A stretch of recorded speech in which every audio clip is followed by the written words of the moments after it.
జనగామ జిల్లా యశ్వంతపూర్లో పోలీసులు వాహన తనిఖీలు నిర్వహించారు. అందులో భాగంగా అనుమానాస్పదంగా కనిపించిన నిందితులను అదుపులోకి తీసుకున్నారు. అనంతరం వారిని విచారించగా వెంకిర్యాల గ్రామంలో తుంకుబాయి తాండాలోని ఒక ఇంట్లో దొంగతనం చేసినట్టుగా గుర్తించారు. నిందితుల వద్ద నుంచి 12.5 తులాల బంగారం, 2 బైకులు, ఒక ఆటో, ₹1,00,000 స్వాధీనం చేసుకున్నారు. దుండగులను పట్టుకోవడంలో ప్రతిభ కనబర్చిన పోలీసులకు రివార్డు అందించారు.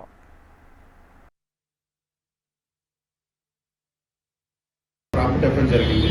దీంట్లో సుమారు 12.5 తులాలు బంగారం ఆ దొంగలు దోచుకున్నారు. దీంట్లో భాగంగా ఇన్వెస్టిగేషన్లో ఈరోజు సిఐ దామోదర్ రెడ్డి, ఎస్ఐ చెన్నకేశవులు వారి ఆధ్వర్యంలో మన యశ్వంతపూర్ దగ్గర పెట్రోల్ నిర్వహిస్తూ వెహికల్ చెకింగ్ చేస్తుంటే కొంతమంది అనుమానాస్పదంగా కనిపించారు.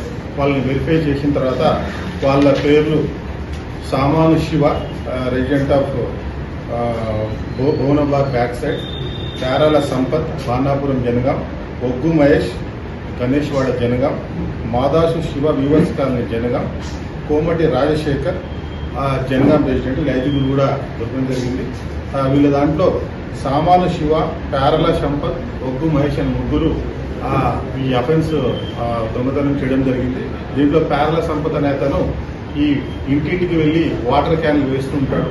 ఆ వాటర్ క్యాన్ వేసే భాగంలో ఆ ఇల్లుకి లాక్ ఉందని చెప్పి గమనించి వీళ్ళు ముగ్గురు కలిసి ప్యారల సంపత్, సామాను శివ, ఒగ్గు మహేష్ కలిసి ఆ రోజు రాత్రి అఫెన్స్ చేయడం జరిగింది.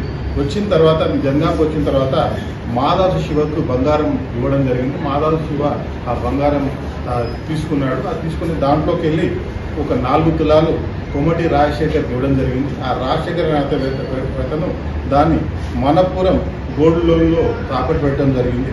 ఆ 4 తులాలకు అతను ఒక పల్సర్ బైక్ కొన్నాడు. అదేవిధంగా ఒక ఆటో కూడా కొనడం జరిగింది. ఒక ₹1,00,000 నగదు మేము రికవరీ చేయడం జరిగింది. మొత్తం ఒక బంగారు ఉంగరం 5 గ్రాములు, ఒక బంగారు నామపాతకం 20 గ్రాములు, ఒక బంగారు గుండ్లమాల 30 గ్రాములు, 2 జతల బంగారు చెవికమ్మలు 15 గ్రాములు, 2 బంగారు కంకణాలు 15 గ్రాములు విలువైన సీజ్ చేయడం జరిగింది. మొత్తం ప్రాపర్టీ 100% ప్రాపర్టీ రికవరీ చేయడం జరిగింది. ఇట్టి ప్రాపర్టీ రికవరీలో ముఖ్య పాత్ర వహించిన ఏఎస్పీ జనగాం పండిత చైతన్య ఐపీఎస్ గారు, అదేవిధంగా SHO Jangaon Damodar, CI SI Chennakesavulu మరియు వారి టీం అందరినీ కూడా సిపి గారు ప్రత్యేకంగా అభినందించారు.